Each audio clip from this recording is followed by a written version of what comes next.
છે તો આ 4/100 બરાબર, એટલે આ 2 દૂને 4 અને આ 50, 4% એટલે 1/25 થશે.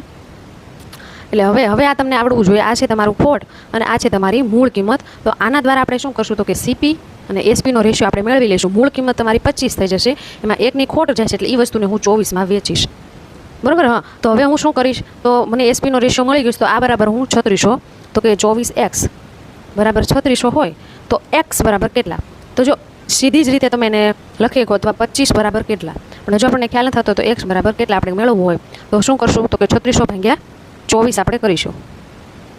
તો જો તમે 3600 ભાગ્યા 24 કરશો તો તમારે અહીં તમે છેદ ઉડાડશો તો તમારે કેટલા આવશે તો કે 150 આવશે.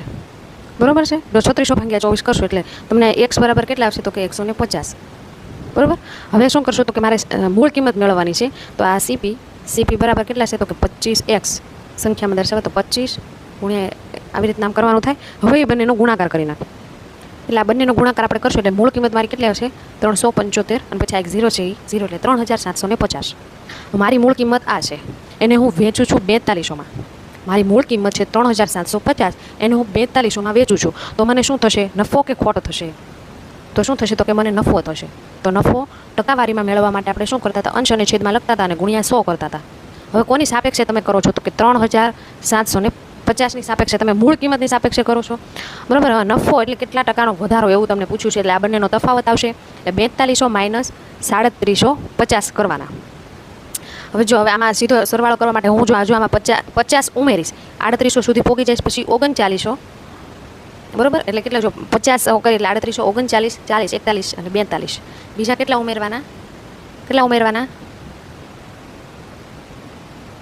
બીજા તમારે 400 ઉમેરવાના એટલે 450 થઈ જાય. એટલે આ તમારે આ બંનેની બાદબાકી કરો એટલે 450 તમારે આવશે. હવે શું કરવાની તો કે આને આપણે છેદ ઉડાડી દેવાના. છેદ ઉડાડવામાં તમારે કઈ રીતે કરવાનું તો કે સૌથી પહેલાં તો તમારે 5થી ભાગ ચલાવવાનો. હવે એની તમને ચાવી આવડવી જોઈએ. તો અહીંયા તમે જોઈ શકો છો આ 0 ને 0 આ વહી જશે. બરાબર છે. એટલે આમાં કેટલા તો કે 5 9 45. હવે હું 375 ભાગ્યા તમે 5 કરશો એટલે શું આવશે? છે તો કે 75 આવશે. તો હવે શું કરવાનું તો કે 25 ચોક 100, 25 તેરી 75, 3 તેરી 9 તો 4 તેરીને 12% મને નફો મળશે. તો આ